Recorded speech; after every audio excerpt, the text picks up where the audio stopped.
Bora falar também sobre o Palmeiras, que venceu, convenceu e virou favoritaço para vários sites especialistas em apontar favoritos. Preciso te atualizar também sobre Gerson. O Zenit topa negociá-lo. Já estabeleceu um preço para que o negócio saia. Para completar, e fala também de Leila Pereira, presidente do Palmeiras.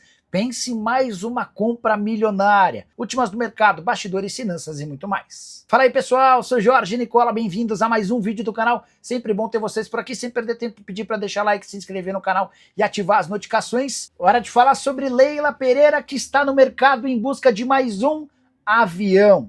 E olha que quando a gente fala em compra de avião, estamos falando de um investimento de algo na casa dos 300 milhões de reais. Vale a lembrança de que a presidente do Palmeiras é dona de uma companhia aérea, a Placar Linhas Aéreas, que já tem 2 aviões.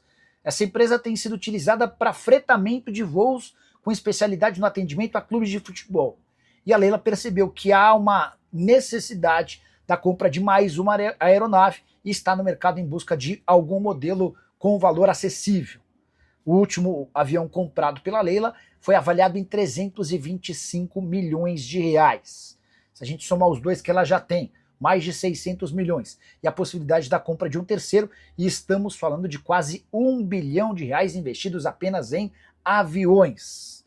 Vale a lembrança de que Leila Pereira e seu marido José Roberto Lamáquia têm uma fortuna estimada em algo na casa dos 8 bilhões de reais. Presidente Leila, que recentemente assegurou o direito de permanecer como presidente do Palmeiras até dezembro de 2027, ela cumpre o primeiro ano desse segundo mandato e automaticamente no fim desse mandato terá de deixar o Palmeiras. Ela deve indicar um candidato para sucedê-la. O Paulo Bosi hoje é o favorito. Difícil entender quais serão os próximos passos da Leila. Ela tem dado sinais de que gostaria de comandar uma liga de futebol no Brasil, mas tem causado e se desencontrado com alguns dirigentes, uma treta pública com o John Textor, dono da SAF botafoguense, mas recentemente uma briga sem precedentes com o presidente do Flamengo, o BAP. Gostaria de saber o que você pensa a respeito do investimento em companhia aérea, em aviões. Investimentos de 300 milhões de reais para cima. E sobre o futuro de Leila Pereira, já uso o espaço para comentário. Importante registrar que há quem imagine ela e o marido dela adquirindo a SAF do Vasco num futuro não tão distante. Tenho contato para vocês que essa possibilidade está completamente descartada antes de dezembro de 2027, quando se encerra o mandato da presidente no Palmeiras. Hora de falar sobre Gerson. O Zenit definiu o valor para vender o meio-atacante brasileiro de 28 anos de idade que não conseguiu decolar com a camisa do clube russo. Desde que foi contratado, só 6 partidas, nenhum gol e nenhuma assistência. E muita especulação em relação à possibilidade de o Gerson deixar o clube. Chegaram a dizer na semana passada que o Palmeiras tem a intenção de contratá-lo. Contei para vocês que o representante do atleta e o Palmeiras negam qualquer contato. Mas é certo que o Gerson terá vida curta no Zenit. Não há interesse do Gerson em continuar por lá, até porque ele precisa sair para voltar a jogar e sonhar com seleção brasileira, e não há interesse do Zenit em ficar com um jogador que é avaliado como muito lento e com pouca intensidade. Diante disso, parece natural que o Gerson seja negociado em janeiro.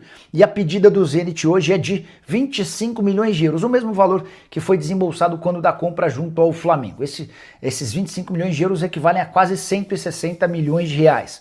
Gerson quase se mudou para o Al Ittihad da Arábia Saudita no último dia antes do fechamento da janela lá no futebol saudita. O negócio não aconteceu porque o Ittihad precisava abrir mão de um estrangeiro e essa negociação para a saída desse estrangeiro acabou sendo inviabilizada.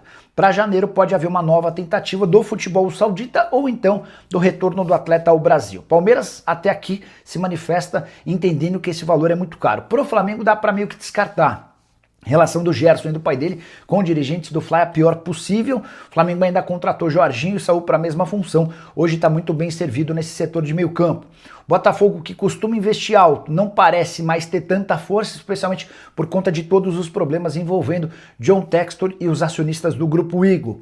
Cruzeiro é outro clube que tem investido forte, mas mudou o perfil de reforços. Hoje a busca se dá por atletas mais jovens. Gerson, com 28 anos de idade, dificilmente voltará ao futebol brasileiro, especialmente com essa pedida de 25 milhões de euros. Gostaria de saber se você acha que ele vale tudo isso. Já usa o espaço para comentário e registra a sua opinião, beleza? Hora de falar sobre o Palmeiras, que virou o favoritaço ao título do Campeonato Brasileiro, pelo menos é o que garantem os matemáticos que acompanham o Campeonato Nacional. Nesse sábado, vitória por 4-1 contra o Juventude no Allianz Parque, mesmo com um time com 8 problemas. Dupla de ataque formada por Vitor Roque e Flaco Lopes não jogou, assim o Palmeiras deitou e rolou, chegou a abrir 4-0 em cima do time gaúcho. Com a vitória, o Palmeiras abriu 3 pontos em relação ao Fla. 58 pontos para o Palmeiras, 55 para o Flamengo. Com uma observação importante, o Palmeiras tem 2 vitórias a mais do que o Flamengo.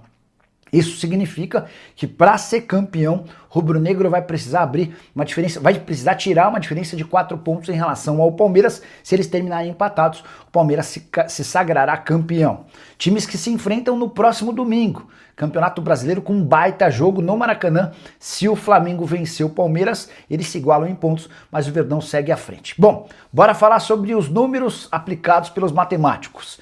De acordo com o GE, o pessoal do Espião Estatístico coloca o Palmeiras com 70,2% de chances de título contra 23,2% do Flamengo e 6,3% do Cruzeiro.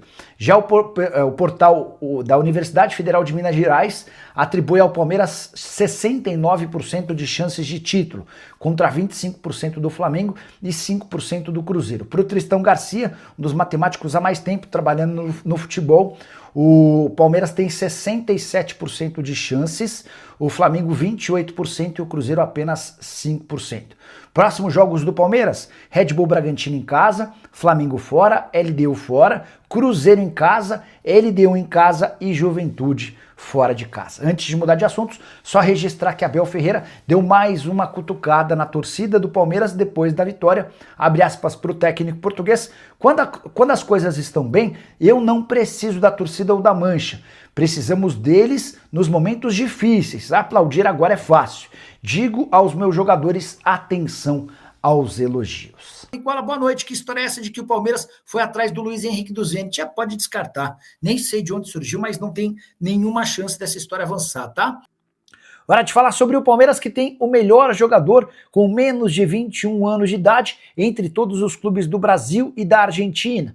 Levantamento feito pelo CS Football apontou Vitor Roque, atacante de 20 anos de idade, como o melhor das ligas do Brasil e da Argentina.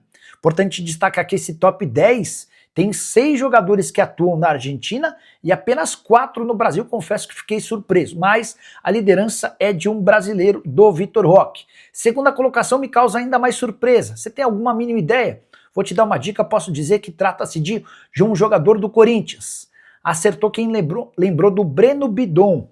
Ele é, segundo o CS Football, o segundo melhor jogador sub-21 das ligas de Brasil e Argentina. Terceira colocação para Elias Baez, do São Lourenço. No quarto lugar aparece o Ryan, atacante de 19 anos de idade do Vasco e alguém dos mais badalados no mercado internacional. Vários clubes, especialmente da Europa, de olho na contratação do atleta. O outro representante do futebol brasileiro nessa lista de 10 é Álvaro Montoro, argentino que pertence ao Botafogo, aparece na 7ª colocação. Você concorda com a lista? Ficou faltando alguém? Já use o espaço para comentário e participe dessa relação, por favor. Fala, rapaziada, então é isso, beleza? Grande abraço pra você. Essas foram as atualizações do Palmeiras neste domingão, dia 12 de outubro, dia de muita festividade, né? Pra você comemorar com seus pequenos. Então, rapaziada, deixa aí no comentário a sua opinião. Não esquece de deixar o like, inscreva-se no canal, ativa também o sininho das notificações pra você ficar por dentro de todas as atualizações do Palmeiras, o maior clube brasileiro que agora assume de vez a ponta da tabela do Campeonato Brasileiro. Um grande abraço, até o próximo vídeo, fui!